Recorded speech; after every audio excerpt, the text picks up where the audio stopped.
Hi, my name is Charlene and I am 46 years old.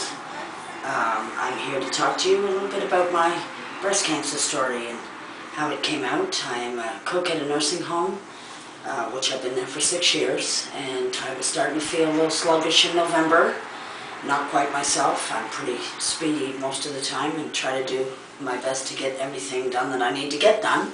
I wasn't feeling well though, and I had a little lump on my chest, which I thought I had pulled a muscle from picking groceries up. So I asked the nurse at my nursing home, which is Cedarville Lodge. I went to a nurse because I've carried a doctor phobia my whole entire life. So I went to this nurse named Tatiana, and she gave me an exam and told me that I should go to the doctors. At the time I had noticed also that I had lost about 12 pounds, weighing in at 91 at the time in November. So I went to the doctors and, without discussing the lump, just discussed about how I was feeling sluggish and not quite myself. I was feeling nauseated a lot. I just couldn't seem to settle down.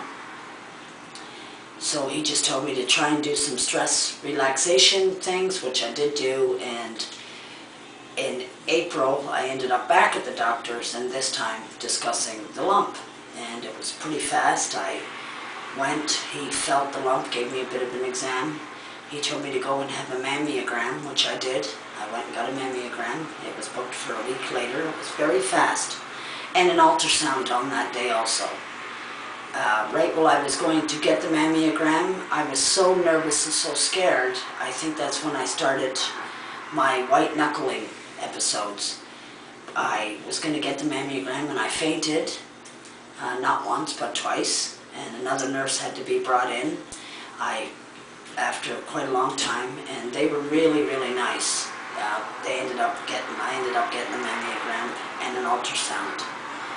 I had the ultrasound done that same day. She said just go over to this other area, which I did. They did the ultrasound, and I was taking a little nap the next day, because I obviously went home. Then the next day the phone rang and they wanted me in there ASAP for a biopsy on my breast. They told me they'd found something. So I went, I phoned them back and I told them that I didn't have enough notice to give my boss, so I held off another week.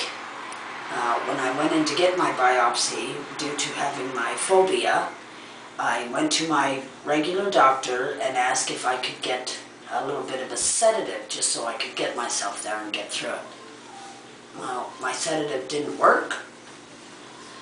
I guess he gave me the wrong kind, and I ended up having the biopsy high and dry, which I just put a face cloth over my face and asked the man to please not speak to me. Just do what you have to do, don't speak to me. My heartbeat was literally in my eyeballs.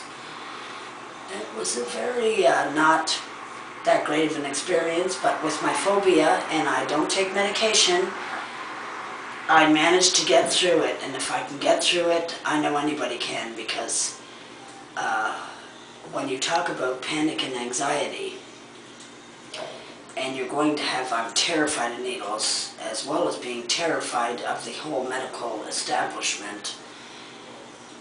I am so terrified I never had a pap smear for 25 years, which is wrong. It's wrong, and maybe I should have got some counseling for that, but it turns out I didn't, and it all evolved. I had the biopsy that day and found out that I actually had a breast cancer about 3 weeks later. They called me in and told me that I had breast cancer. I am the foster parent of 5 young girls, and I do have one biological son of my own. I was very scared. I mean, I really was white knuckling it then. And that's part 1 of my story about how I was told, and thank you.